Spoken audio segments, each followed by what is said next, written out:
Oh, I'm trying to see what Trey's notes were on the Bucks defense. You want to see what my note is? Actually, I'll show you what it is. What is it? What is it? Can you see? All I put was the sleeping emoji because I took a nap during the game because I said, I'm not watching this.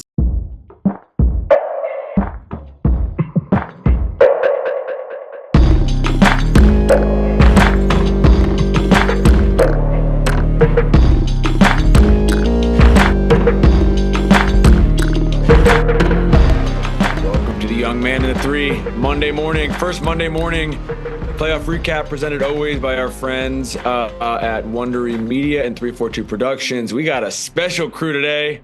Dunker Spot Boys in the building. Mr. Trey Murphy, live from sunny Miami. About to head to PT, getting that shoulder fixed. What's up, boys? What's up, everybody? Good morning. Excited to talk some hoops. I'm excited to talk some hoops. Let's have some fun, man. This is a crew we've been waiting to get together for a minute. A lot of busy people on this chat. Guys, I wanted to start. We're just going to do quick hitters on all these series. I mean, there's a lot of action over the weekend. There's a lot to get to. Dunker, guys, you guys are obviously going to hit in greater detail a lot of this later this week, although things are changing so fast. I feel like we should just start with the last game of last night. Golden State, Houston. Ugly for most of the game. Got a little action towards the end. What were your initial thoughts? I think for me, you got to see what the pathway was for Houston. Like, you saw how well they defended. You saw the physicality off ball. You saw a lot of the switching in an effort to kind of flatten out what Golden State wanted to do. And offensively, you saw a heavy utilization of Alperen Şengün. And so for me, I knew the offense for Houston was going to be a question mark heading in, so I wanted to see how they planned on attacking Golden State. You saw the Şengün touches, particularly in the middle of the floor. You saw them try to invert action a couple of times with Şengün and pick and roll. They need better from their guards is kind of where I start in terms of how aggressive Jalen Green's going to be. I liked him getting downhill some, but some of those drives were a little bit off kilter for him. I think in general, Houston has the pressure to paint a little bit more than they did. Like, even as Şengün played well, felt like he left a little bit on the table with some of those free throw line area touches. So if he could pressure Golden State a little bit more on that front, if Jalen Green can get going, more drives from Amen Thompson, you saw him kind of perk up towards the end of the game there. I think Houston has a little bit more wiggle room offensively. The defense was good enough. They just have to score more. What'd you think, Steve? I mean, you saw why they put Stephen Curry and Jimmy Butler together and the impact they have as far as whatever you do defensively, we can find a way to score and get our buckets. I think it's tricky because in the playoffs, you can have these game plans, you can have these adjustments, you can have these thoughts. It can come down to one quarter. And that second quarter for Houston is where things just fell off the rails. They did everything else they wanted to in every other quarter. They lose 29-13 that second. Now you're uphill climbing. Your defense has to go up even higher. You got to push and transition and drive. So I think that's probably the beauty of the playoffs. It's very hard. It's hard to win this time of year. I think for Houston, they got to drive more. They got to attack more. They got to look to attack Golden State's defense. For Golden State, it's just trying to figure out, how do we get to what we want to do? How do we make Fred VanVleet not guard Draymond Green? How do we keep Jimmy Butler as a threat? How do we keep Steph as a threat and keep this steady? But it's going to be a slugfest. This is playoff basketball, Trey. This is sub 100s. This is real hoop. What'd you think, Trey? No, in all honesty, it's just like what they said before. Like, Houston did a great job defending. It's just, you got to score the ball. And, it's tough because, Golden State has been defending a lot better, especially with Jimmy back on the team now. And the biggest thing, though, is like Houston's size should affect Golden State a lot more. And one thing I've noticed, like within all the series, offensive rebounding has been the biggest key to like a lot of games because it's such a possession game. If you're able to win the offensive glass, then more than likely you're able to win the game. And that was something that I've realized since last year. Like, last year's playoffs is like, whoever wins the possession game normally wins the game because it's supposed to be such a low possession game. So if Houston can be more dominant on that side of being like, all right, we're just going to win the possession game, and hopefully we'll just try to neutralize their threes, that'll be like their best shot at trying to, win this series. I was going to ask you guys about Steven Adams in particular. He was obviously great last night. Wondering if we're going to see more of him in the series. It does feel like you're going to get a little bit of a version of the mean with the guards to what you're talking about, Nekias, in terms of just getting more from them. Is there anything you think with this Golden State, with their roster right now, sort of makeup wise, that they should be doing to keep these guys off the glass? 22 offensive rebounds last night. That feels like something that will come back to haunt them in the series, or could come back to haunt them in the series down the road. Like, I think in a literal sense, Golden State could size up if they want to. Like, they could go more Quentin Post. We could see more Kevon Looney. But I don't feel, especially after how game one ended for them and ultimately the looks they were able to generate late in that game, they're probably okay with it. Like, one of the things I kept an eye on, Houston went double big again and generally had success.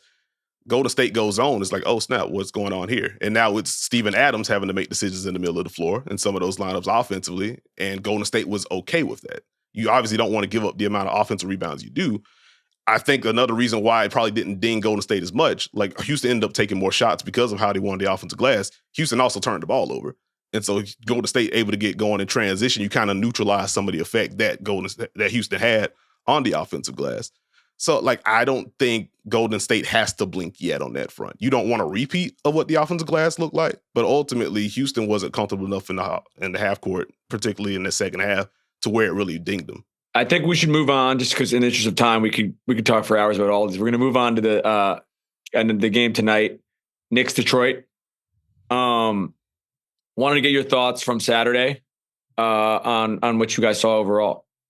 Well, I mean, I think it was just a battle. You see the playoff game plan trying to take away Cade Cunningham. You see the playoff game plan trying to take away Jalen Brunson. You end up with the first half where Tobias Harris has all the answers, and then OG Anunoby has all the answers. I think for me, it showed what the Knicks can be in the playoffs as far as their roster. We talk about depth, but they are kind of built for this time of year. Having Karl-Anthony Towns, him being aggressive, having the defense have to focus in on Jalen Brunson, and being able to just kind of move the ball and then defend on the other end. We can do different things. We can go double big, put Cat and Mitchell Robinson together. We can kind of try and trap Cade a little bit more, put two on the ball, make other guys make plays, and then they're able to kind of have that surge on the other end. So it's like, in my head, I was like, are the Knicks better built for the playoffs than the regular season? I think that showcased it. I think the tough part for Detroit is they've had a good year. They've been solid, but they still have to learn how to win. They've had to learn each stage. And that game one was a reminder, okay, we have to be able to know how to put these teams away, how to use our advantages on both ends of the floor. So I think that's kind of where I was at. Yeah, I actually got a few notes from from that game. And I would say the biggest thing was the fourth quarter meltdown, really. Like, the Knicks went on a 21-0 run before the Pistons scored again. And really, it looked like it was just layup lines. Like, it wasn't even like it was the Knicks just hitting shots like they were executing. They were literally just turning the ball over and just laying the ball up. It was literally like a layup line. And I said to myself, the 6-minute timeout from Detroit that they took, I said, this is going to be where they have to figure things out and if they're going to turn this game around and win the game. And I think the Knicks scored like 3 straight layups, and I said the game's over. And so Cam Payne, he also played phenomenal that last game. He brought a spark and a lot of energy. And I think like the biggest thing, like Steve was saying, is like people question the Knicks defense throughout the whole regular season because they knew they were going to be able to score, and they locked up, especially when it mattered. And so I think that playoff experience was the biggest thing that showed, was that Detroit they didn't answer to the Knicks runs in the fourth quarter. And the Knicks were there before they've been in playoff games, and they were able to respond to, Detroit playing well those first 3 quarters. Nekias, how did you think Cade handled the trap? I think it was mostly okay. I was more curious, and I guess heading in the game too, I'm more curious to see how Detroit looks to move Cade Cunningham around. Because I think underlying, like, the matchup thing overall in this game was interesting to me. Because I think during the regular season series, Detroit was pretty much static. We're going to have Jalen Duren on whoever the big is, Tobias Harris, you take a forward, etc. They went with the cross match to start this one. And I think with New York on the other end saying, hey, OG, you take the Cade assignment. We're actually going to ramp up our ball pressure. This is something that Steve's been hitting on the pod all year long with the Knicks. They have defenders. They don't necessarily pressure the ball as much as you would like for them to. You get that added physicality, that added pressure. In addition to, we're bringing Cat up to the level. They were able to get the ball out of Cade's hands. Like, it didn't feel like Cade was flustered by the trap, at least for large portions of that game. But I think the New York Knicks did a really good job of making sure Cade can get to a spot. So you saw the assist numbers up. Cade never really got going as a scorer. So, like, do they sprinkle in lower pick and rolls on the floor to try to get him going? Do they use other guys as screeners? Do we see more Asar Thompson as a screener? in the second game, so you can get more of the short roll playmaking going, get him more comfortable earlier in the game. Excuse me. Those are a couple of things that I'm looking for on the Pistons front, but I like New York ramping it up. And I like that they could also flow into the double big look to further shrink the floor and kind of dare Detroit and those non-Cade creators to make plays. Steve, I want to move to Milwaukee, Indy. Nekias and you and I were talking about the Bucks defense yesterday. Got the look. Oh, I'm trying to see what Trey's notes were on the Bucks defense. You want to see what my note is? Actually, I'll show you what it is. What is it? What is it? All right, let me show you right now. It is. I want to see if you can see this right here. Can you see? All I put was the sleeping emoji because I took a nap during the game because I said I'm not watching this. This is getting bad. I took a nap because literally Giannis was the only one I wanted to play that day. Like that was it. Yeah. Well, my fault, Tommy. Go ahead. I want to see your follow-up to that. He's not wrong. I mean, the thing is, Milwaukee in this series, for them to have a chance, the defense has to at least have enough. They got to get to a certain level. You got to get like to a B+ defensively. They didn't do any of that. And so Giannis had the first quarter that he had. They couldn't really guard him. The problem is, what did that open up for anyone else? No one else is making shots. And it didn't necessarily create assists. And on the other end, Indiana just refused to cooperate. Whatever Milwaukee tried to throw out there defensively, zone, Brook Lopez, you could switch, Brook Lopez at the level, whatever they did, Indiana kept moving the ball. And so you saw every possession, if they weren't in transition, they kept making Milwaukee rotate. And eventually Milwaukee would run out of rotations and someone would be open. They get whatever they wanted. And that's where if the Bucks can't get enough defense to take those away, things open up. And so Milwaukee has to have enough defense to keep it close. Hopefully, if Dame's able to come back, that will give them another offensive threat so where they can have better flow. Because it felt like, okay, our first action, Giannis has something, then we wait, we don't have anything else. They can at least get something to maybe put some pressure on Indiana. But if the Bucks can't defend, I don't think this series is really going to have a shot. Hey guys, what do you want to see from Giannis playmaking? I would like for him to have more opportunities to make things happen. Like, I think they went a lot more 4-5 pick and roll in this one. We saw that perk up overall for the Bucks this regular season, but we didn't see them tap into that bag a bunch during the regular season series against Indiana. They went to more of that. Indy gave the Miles Turner switch, and early in the game, as Steve alluded to, Giannis was putting Miles Turner underneath the basket on a lot of those drives. But if you're not going to get the extra layer of help, or more importantly for Milwaukee, when they do get the help, if your spacing is out of whack, then you're not going to be able to capitalize. You're not going to get the Giannis assist opportunities if when you do create the opening, it's not really an opening. Like, I think back to, I want to say second or third quarter where they go try to put Tyrese Halliburton in action. You know, shout out to our guy. Taurean Prince go screen. He slips. They botch the coverage. Taurean Prince goes to the right wing. Ryan Rollins is also standing right next to him. He cuts late. And it's just like, well, there's your opportunity to get 3 points and to kind of put Indiana in rotation, generate a good look. You mess it up. You hit Ryan Rollins on the cut. Kick to Brook Lopez, really good closeout for Pascal Siakam. Kick to Ryan Rollins, another good closeout from Pascal Siakam. And what should have been a wide open 3 like 7 seconds ago turns into a contested shot. And Indiana once again blitzes them in transition. So space a little bit better because Giannis is going to generate enough paint pressure. He's going to generate enough gravity to you kind of have to help. Pascal isn't big enough, and Miles Turner again was getting moved on those drives. You have the avenue of Giannis generating too. You got to space better. You got to know where you need to be and be ready to capitalize on those opportunities. Trey, what's the answer to Nembhard going downhill?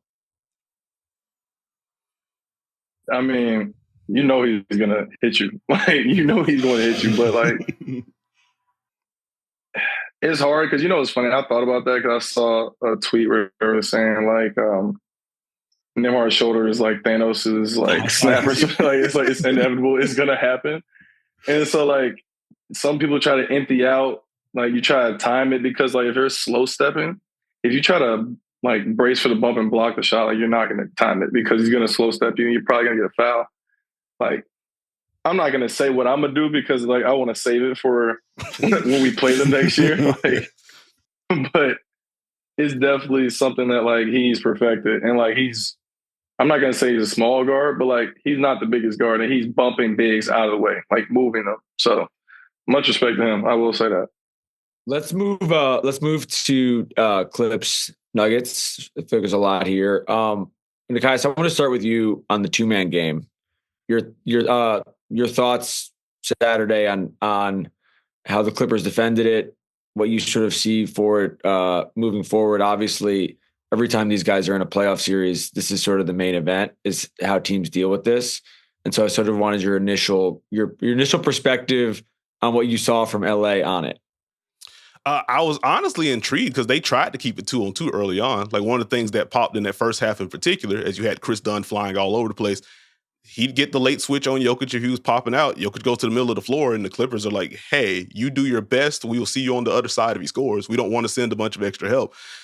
But as Steve, I'm sure he's going to hit on a little bit later, and as he's been hitting on all year long, like, there's only so much you can hold on to when it comes to that Denver 2-man game. They're going to ding you. They have too many different ways they can get to it. It's not just pick and roll. They can invert it when they want to. They can involve a third if they need to in terms of Aaron Gordon. Roaming in the dunker spot or setting a screen for Jamal Murray before they flow into handoffs. And as the game went on, you saw more decisiveness from Nikola Jokic. Jamal Murray started to get the shot making perking up in the second half. And from there, it's like, okay, we kind of have to send help now because now they're just dinging us in a bunch of different ways. We're getting Jokic in the middle of the floor. We're getting Jokic quick drives. We're getting Jokic pops. We're getting Jamal Murray pull-ups. We're getting Murray drives. And as they had Russell Westbrook on the floor, like, I kind of laughed at how aggressively they were sending Chris Dunn elsewhere. Like, okay, let's put 2 on Jamal Murray. Let's just have Chris Dunn roam off of Russell Westbrook no matter where he is to kind of be the third defender in that action. And, Russ hits a big shot late, but more importantly, you're just outnumbered on the offensive glass. Like, that's kind of where the Clippers got dinged late in that one. So, like, I would imagine maybe we see more switching and less aggressive help when Russ is on the floor or perceived non-shooters on the floor. So where you can still allocate some resources without exposing yourself on the back end. But ultimately, this is just the pressure that Denver puts on you. I'm intrigued to hear what Trey has to say about this 2-man game because I imagine truly dealing with it has to be annoying at a level that I personally can't relate to. But, like, for me, it was like you started to notice in that first half, like, hey, I don't know if the Clippers have that comfort with how they want to guard Jokic and Murray. Because, Zubac, great defensive year. Part of it was, okay, I'm in a drop. I can do a late switch if you get dinged. The problem was that put Chris Dunn on Jokic in the middle of the floor. And in my head, I was like, ooh, I don't know if y'all want to do that anymore. And then they started running pin downs for Jokic. I'm like, hey, Zubac got to move. Wait, I don't know if y'all want to do that. Now Jamal Murray starts cooking, and then you start to see, okay, Zubac is a little closer to the level. Chris Dunn trying to rotate the Jokic pop. I don't know if we feel comfortable about that. The help comes from the weak side. Like, they just start to ding you in so many different ways. Now Zubac don't feel comfortable doing the late switch. You got Jokic in the pocket. It just kind of like unwraps slowly, unravels a little bit. So the Clippers have to be able to defend that because they did so many good things in that game. But if it's a close game and the Denver Nuggets have those two going, you either got to outscore them or hope for the best. I would say the biggest thing with the 2-man game, or not the biggest thing, one of the most important things is Aaron Gordon, because when he's in that dunker spot, and also too with the way that they're with the way their spacing is, they're not like the best shooters. And so, like, one of the problems that you'll see with teams that don't have great shooters is they'll try to go like one strong side corner, 2 on the opposite side, and the opposite side will just zone up. And it's like, all right, we're just going to live with you guys shooting. But when you flatten out the defense and you give Jokic like a whole, basically like free throw line up, extended like for space, if you try to step up to stop Jokic, he just throws a lob to Aaron Gordon. So you're basically in a like, all right, what do we really want to give up? And a Jokic floater is damn near like a Steph Curry free throw. So it's like it's like a pick your poison and both answers are wrong. And so I think the biggest thing that I saw was the Clips missed a lot of bunnies early on and also like throughout the game. Like, they had so many offensive rebound opportunities and missed bunnies, but also they had a big game from Nicholas Batum. And then down the stretch, I just feel like they were not very locked in. Now, I must say, playing in Denver is hard. Like, the altitude is a real thing. So I'm not trying to say, oh, they were tired, but I will say they damn sure look like they were tired, they're making tired mistakes at the end of the game. Like, just getting the ball hit off your leg, like when you're just on the sideline, they're drilling the ball out of bounds, stuff like that. It's like, bro, you can't make these mistakes at the end of the game. Like, you really cannot make these mistakes against Denver too. Like, they're going to capitalize on that. Like, I think to that end, like, it was, 29 points off of 20 Clipper turnovers in that game as well. And the question I'll toss to y'all quickly, because we saw, again, Chris Dunn as a roamer late in that fourth quarter. We saw Kawhi on Jamal Murray. Do we get Kawhi on Russ in that situation in game 2 or moving forward? So you at least have a little bit more size to kind of allocate to the Jokic pop, or just to have him on the back end kind of help on the glass so you can alleviate some of that. Not a bad adjustment. Hey, they might put Kawhi on Murray or Jokic and say, "Hey, get in there, brother." Figure it out. Ty mentioned the timing of the doubles in the post game afterwards, and he was just like, "They got to speed them up." I'm curious. I mean, it's an interesting adjustment. I'm curious, like, is there any other small thing like that you guys see? This feels like we're gonna see a lot moving back and forth in this series. Is there any other thing like that you guys sort of see that you wouldn't be surprised in game 2 if one of them busted out? I wouldn't be surprised if they go switch and double, and they try and live with it and say, we're just going to double rotate out of it. Maybe they don't stick with it, but I wouldn't be surprised if they mix that in. We're not talking about OKC Memphis. It is what it is. It happened. Before we sure you don't want to talk about it at all? I mean, if you have thoughts, feel free to chime in. No, it was impressive. I can't lie to you. I don't think I've ever seen anything like that. I haven't actually. No, I haven't seen anything. Maybe the Grizzlies and Warriors when they were in Memphis, the year that the Warriors won. I think that was like game 4 maybe or something like that. It wasn't 50, but it was like 47. I will ask you, you dealt with a little bit of this last year in that arena. In what sense? In terms of when they make a run, and you guys get over, and it feels like it's the crowd. I mean, this is a great team. They've done this all year, but it feels like the crowd can overwhelm people. Did you really have to bring that up though? I mean, did you have to say, you know this from experience? You wanted to talk about it. I was literally like, we're not going to talk about it. And then you said you had you had to chime in about something. Okay. So what my notes was, because I only wrote one sentence, because after that, there was no point really writing anything else. But I was like, if they shoot the ball like this, like I think they're coming out the West. There's no like almost ifs, ands, and buts about it. Like, they're coming off the West if they're able to shoot like this. And I think that was the biggest thing that happened last year. Like, that Dallas series, Dallas forced their guys to hit shots, and they didn't hit shots. And that's why I lost that series. If they're able to knock down these open shots when they get them, bad. And also, I'll say to this for the experience part, since you want to hear about that so bad. Game 1 was at 8:30 p.m. I remember it was a late game. And it throws you off your routine a little bit, but obviously it's a playoff. So you're like, all right, well, I'm gonna get hyped. As soon as I ran onto that court, just the energy of the whole building just went onto the floor. And it was the most insane feeling I've ever felt on a basketball court. I was like, oh yeah, this is like man in the arena type of thing. Like, I feel like a gladiator going into war. Like, it was super dope. Now, I like that stuff because, you know, I'm like a hater basically. I get fueled off of hate and get fueled off of people like, you know, wanting me to fail. And so I loved it. I really enjoyed it. But like, for a lot of people, like, it gets into their head because, you know, they're just not accustomed to stuff like that. You guys have a response? Oh, no. I think you just might have to ask the experience question at the start of every pod with Trey. Just to get him going, just get him in rhythm. Hey, by the way, on April 20th, y'all got smacked by what do you think? Unfortunately, there's a few examples we can bring up. We're just going to keep it moving, though. I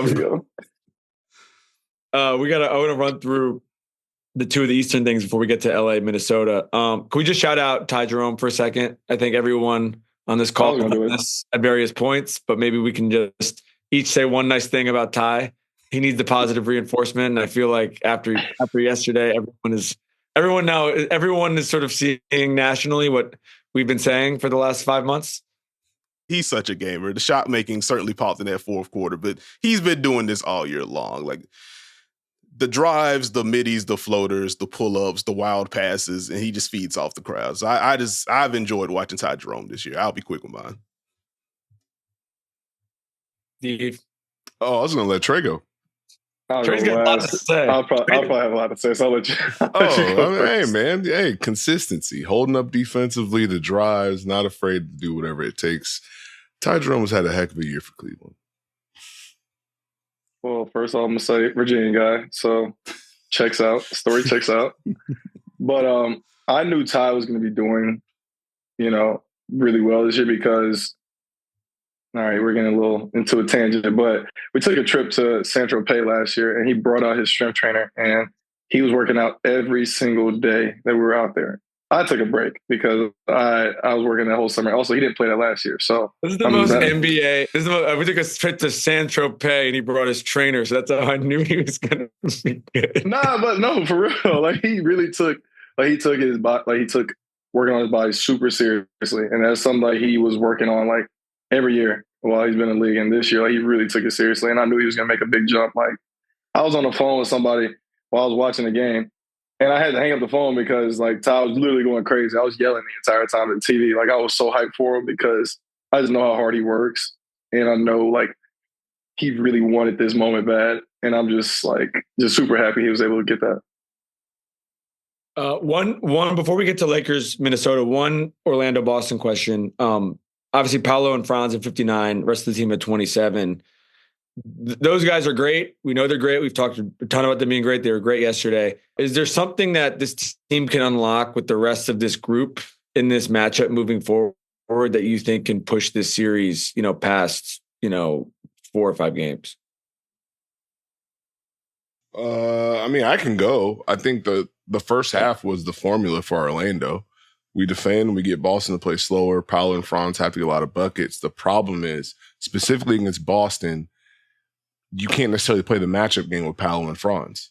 What are you going to do, attack Drew Holiday and Derek White? Maybe you get Porzingis in the drop. He ends up switching. They were okay switching Luke Cornett. So it's like, you're not going to get them to a point where we feel like we got a double or put 2 on the ball. Y'all have to keep scoring these buckets. And then if we start to get going offensively, now your offense dries up. We push in transition, just like the start of that second half, where Orlando had done everything they were supposed to do in that first half. The problem was Boston responded immediately, and the game changed because what's Orlando going to do? Play faster? That's not really their style. Paolo and Franz not really getting double teams, not making shots. Now we're running because you're not making shots if you play quicker, and then that's it. All we need to do is get back up to 8-10. Drew Holiday, mad as hell, running around trying to steal the ball and hit threes. That's the game. And so that's my concern for Orlando. I think they have to get Boston to play slower. Paolo and Franz got to make shots, and it's got to be a fourth quarter close game type beat. If they can't get it close in the fourth, it's going to be like this all series. Yeah, like I'm mostly where Steve is there in terms of like who Orlando could potentially unlock. Like I don't know if there's a specific guy. Like they're going to move Wendell around as a screener and as a hub. But like I don't know if he's going to knock down enough shots to actually bend what Boston wants to do. Like they did invert things. Since Corey Joseph's been in the starting lineup, he screened for Paolo, he screened for Franz. Caleb Houston came in a little bit earlier than I thought he was going to. He got some ghost screens in there. So like the 3-point battle, as much as you can try to neutralize it, they did take more threes than Boston in that first half, and then the floodgates opened after Orlando started missing shots and Boston got going in transition. Like using those shooters, using Cole Anthony, kind of ghost screeners, you get the matchup or you get them slipping out and attacking there. That's probably their easiest avenue to kind of generating some other stuff outside of those two. I think let's close it out with the game 2 Tuesday night. Lakers, Minnesota, really interesting in a lot of ways. Game 1, I'm out here now. I was out there for game 1. I'm curious just your guys' initial thoughts. Nekias, we'll start with you. Curious your initial thoughts on game 1. What you think the adjustments are going to be. I think we can all assume Austin and LeBron will probably play better.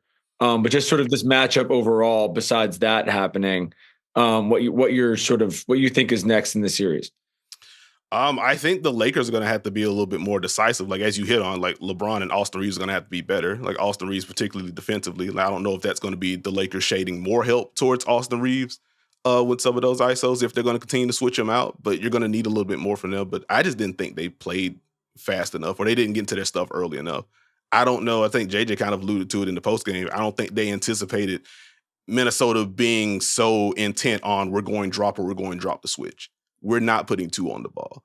We're going to live with some of these attacks from Luka, from LeBron versus Austin Reeves. We don't want to open up the 3-point game because they know on the other end, the Lakers are going to switch. We're going to show that gap help. There are opportunities for the Minnesota Timberwolves to generate those threes.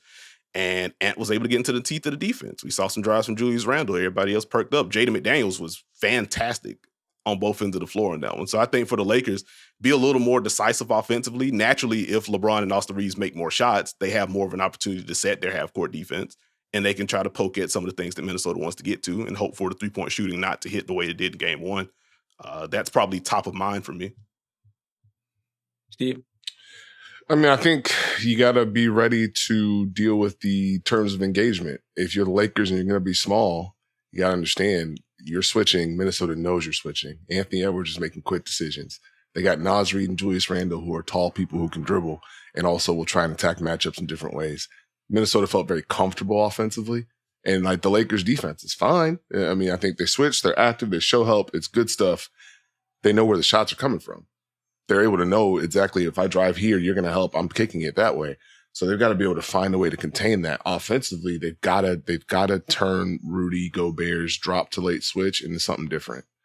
Because if you're going to be small, and you know, I expect Jackson Hayes to play more than 8 minutes, but like if you're going to be small and Rudy can just switch late, they can switch back if you try and pull up an ISO. They've got to just move the ball and move Minnesota's bodies a little bit more and get more drives and just be more decisive, as Nekias said. Because if it's just going to be Minnesota's comfortable on both ends of the floor, it's a different series. You know, the Lakers, this strength of this team is if they can get two on the ball. So can Luka or LeBron or even Austin Reeves make enough shots? Can you find the right matchup to where Minnesota's like, hey, we got to double. We got to send help. Now that opens things back up for you. That just feels like the battle for the Lakers. Trey, what'd you think?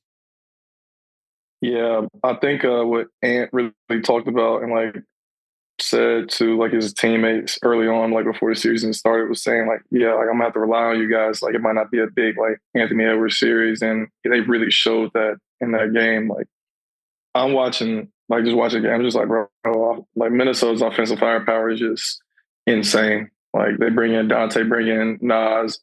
And now they're just hitting shots like no other. And I thought like the biggest question mark for me was going to be Mike Conley, especially defensively, because the Lakers are such a large team. And you don't really want to take out Mike Conley because he's their best decision maker. But he literally held his own and made great decisions and hit shots. And so if he's able to do that, then Minnesota is a scary team. And I also want to highlight like Julius Randle played a great game. 7 turnovers isn't good. We all know that, but you know he made good decisions. He moved the ball, and he wasn't just like playing stagnant. Like they were really moving the ball to order to get the Lakers defense to break down.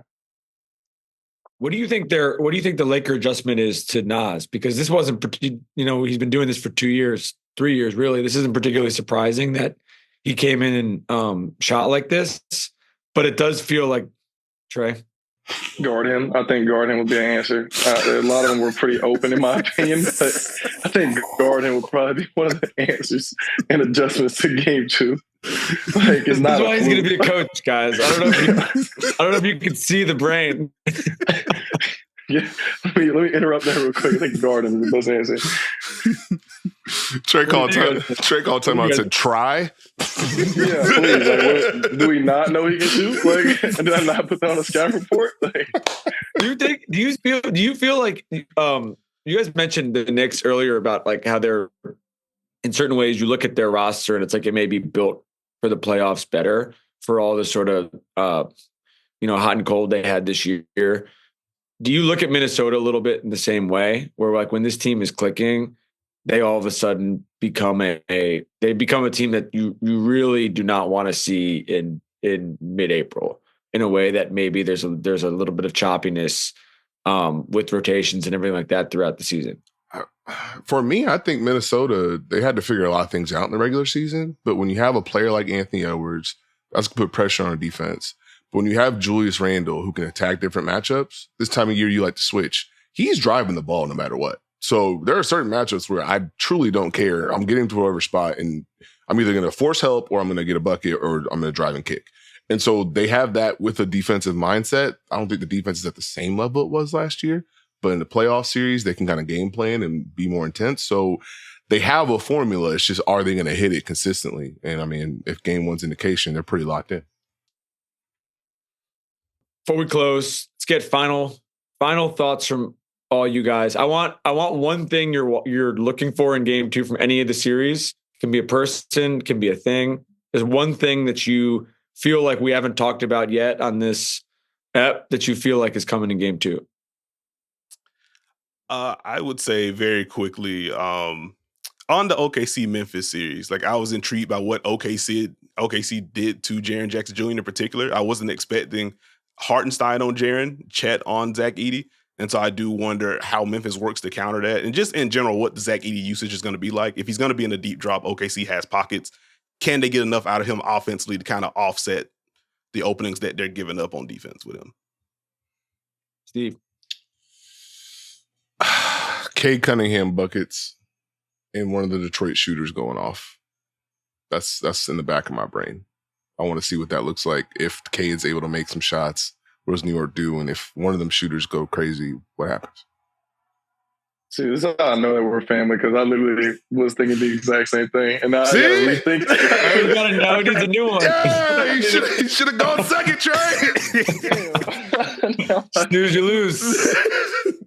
Okay, all right, this is the one. I want to see Milwaukee's response. I think that'll be very important for a lot of different things, even outside of playoffs. I would like to see what Milwaukee's response is, because they don't respond. I think there's going to be some crazy things happening. Let's just say that. I won't say anything else, but I think there'll be some crazy things happening. They do not respond. You got the script early? I'm not saying that. I do not have any script, but I think Milwaukee's response to this game 2 will determine a lot for the rest of the playoffs and the rest of the summer. My last question, which I guess would be the thing I'm looking for, and I'm curious your guys' perspective on this. People were talking probably stupidly before the series about how like A-Man is a Steph stopper, and then he comes out and does that. But just like, what are they going to do? What are they going to throw at him to not allow game 1 to happen again? Besides just, hope he doesn't hit some of those crazy looks. Like what are they for a young team in a series like this? What's their adjustment to basically Steph being Steph? Got to keep size on him. You got to do a cleaner job on the switches. He had some incredible shots where he just had a little bit of room and someone made a slight mistake and he's open. But you just got to keep size on him, be physical, try and wear on him throughout the game, and hope that cumulative effect has it. But when he's going like that, you just got to, all right, let's get back. I think for me, it's mostly the do better button for Houston, honestly. Like, if there's a thing I'm keeping an eye on when they do go to some of the split game with Steph at the top, like you saw they were able to screen and get Jalen Green switched onto him. Jalen Green was physical with Steph. Whoever the big is in that situation, I think needs to be a little bit higher up. So if Jalen does get caught when they're actually going to Steph there, you have a cleaner switch opportunity there. Trust your back line on that front. Other than that, Steph's just Steph at a certain point. Yep. Well said. Dunker Spot, we got a new episode coming out later this week. We talk about some of these later games. We got another YM3 with Steve Nash, Cam Johnson coming later. Trey, heal up, man. We will see you very soon. Thanks, guys. Appreciate you. Appreciate you. Salute!